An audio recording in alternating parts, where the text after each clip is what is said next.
Another timber here, mid-April. I think we found this one about 4 days ago. We have to get home and look at the pictures to verify, but I believe we did. Same location, kind of different spot. I want to talk a little bit about the senses of this snake and the other pit vipers and some of the general things of snakes. I've got it zoomed in here on the head so you can see those. See the heat pits right there between the eyes and the nostril. That's almost acts like infrared to them. They sense heat with that, and that's how they pretty much hunt down their prey. They can feel. I can remember how. What is it, Chris? 1/100th of a degree. Yeah, I don't remember, but it's just. It can be dark, and they can spot a warm-blooded mammal. And once they bite it, then they track it down by the smell of their venom, not by the smell of the rodent, but by the smell of their venom.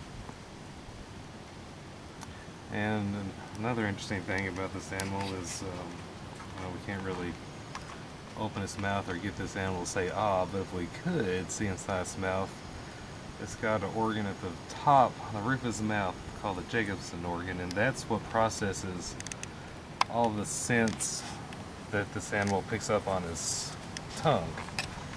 He can't hear, but he feels vibrations, and he uses his tongue to actually taste the air. That's basically what they're doing. And that Jacobson organ processes all that information, and lets him get pictures in his head as to what it is. And it's really an important part of this animal. Another interesting thing is the trachea that's underneath the tongue of this animal, that it actually extends when it's swallowing so that it can breathe. It uses it like a snorkel.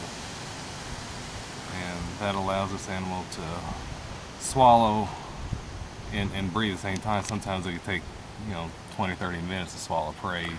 Yeah, some of them, even the big ones that eat like pythons that eat antelopes and stuff, it can take them half the day to eat it, and you can really see that trachea sticking out below the prey, and that's how it breathes while it's swallowing something that big.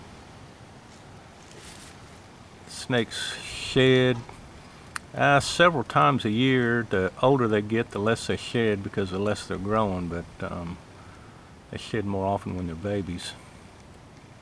Cold-blooded, of course. That means they got to get out here in the sun and warm up.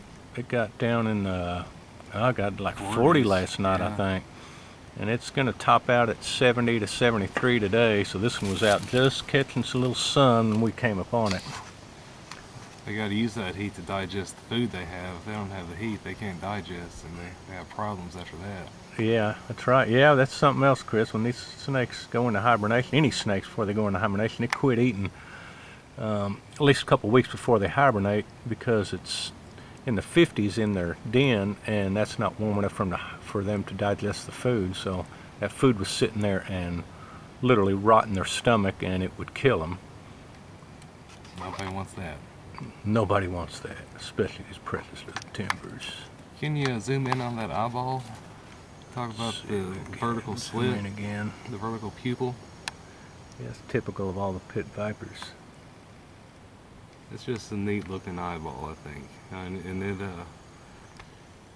right now it's closed pretty good, it's pretty bright, but they're just a real pretty eyeball, and it's perfect for what this animal needs. And you'll see in the colubrids and other types of snakes that just have a round black pupil. This is a pretty dark one here. We found some up here that are really light colored, real black, prominent markings on it. Can you get the tail on that thing? We can show where it's I'm trying to. I'm kind of broken off a little bit. To see through this.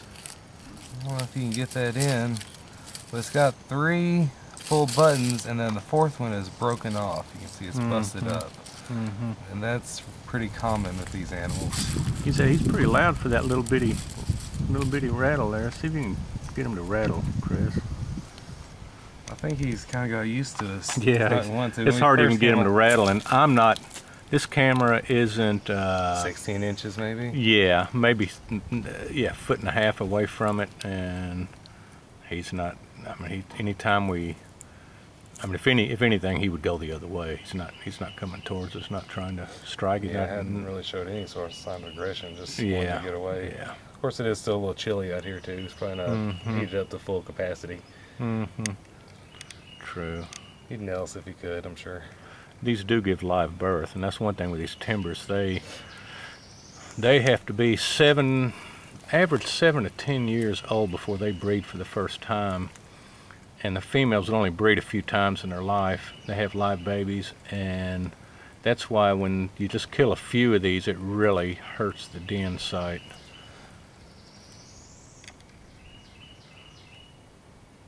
Matter of fact, all venomous snakes in this country, except for the coral snake, has live birth. Ultimate predators. Yep. All right. We'll see if we can find another one.